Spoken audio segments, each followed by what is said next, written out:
So, prompted by a question that I saw in one of the athletics communications forums, I started tinkering around with the idea of pulling stats into Excel. I'm not a big Excel user, but I thought this was a good project because what it's allowing me to do is pull stats in from the NCAA database and then generate play-by-play um, call charts. So one of the ones I found online was this one um, that someone put together.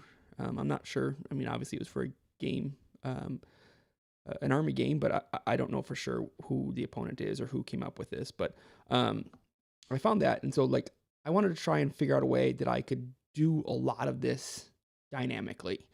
And since a lot of the data is already in the NCAA database, it's like, let's try and do that. And what Excel does is it lets you get that data from the website pretty effectively. So let's take a look at what I'm talking about. For starters, we're looking at just stats.ncaa.org, and this, for example, we're looking at women's basketball, and this is our team, and there's all our stats. And I just want to be able to pull this stuff in automatically. And so in Excel, what I've done is created these little forms that I can select teams. And based on that team, it's going to pull their data in from the NCAA database. So to start with, I've got my NCAA teams.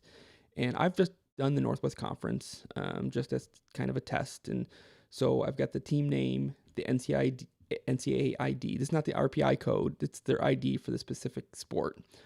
So for example, I'm Willamette women's basketball. It's this number up here at the top.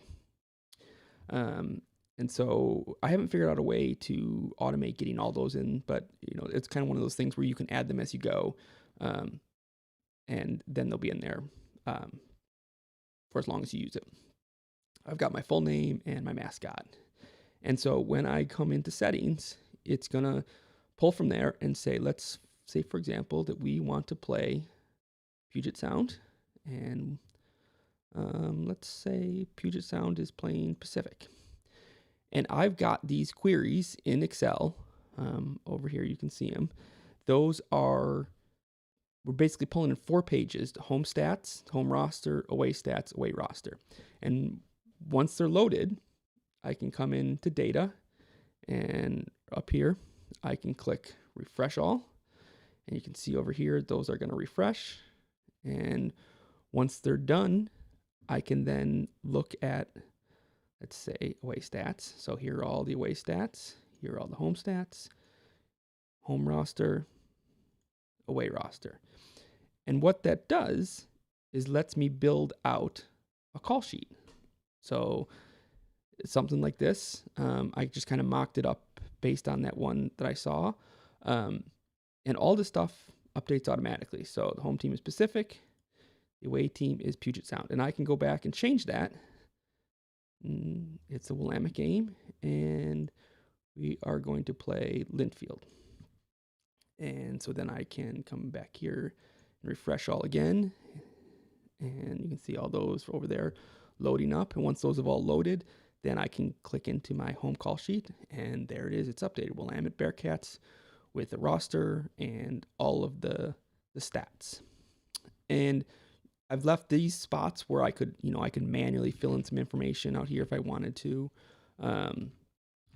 I can also, let's say, for example, under home roster import, I've created this extra pronunciation field that every time you update the queries, it's going to clear that out to nothing. But I can come into a temp pronunciation, a temp roster that I just pulled in there. And so let's just copy these pronunciations into there. Let's just go text only, although it actually doesn't even matter. Let's just leave it there. And so now those pronunciations are in there. And what that does is then in my home sheet, there they are right there.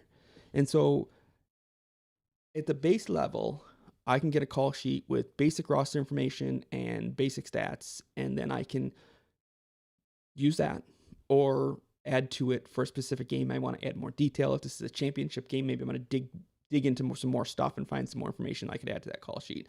But at its base level, it's pretty simple.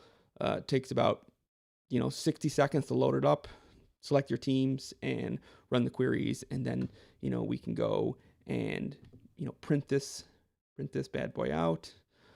Right now, it's just set up as an 8.5 11. If you're actually going to use this, you probably want to make it legal, or maybe something bigger like a tabloid, 11 by 17, something like that. But it gives you a real quick way to print out that information without having to copy and paste all kinds of stats, all kinds of stuff. At the base of it, you get what you get, and it's super simple. It also, some of the hometown high school stuff depends on the people having their rosters updated in the NCAA database, which is not always the case. But it's also then super easy to overwrite some stuff. For example, this person doesn't have any information. I could go ahead and add that in manually, and it will all function.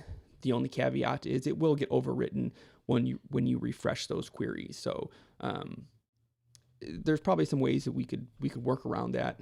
And so, like, if you have stuff, it overwrites it, and it does. But this is kind of a proof of concept, and I thought this is a pretty neat little project, pretty fun, and could be super helpful for somebody.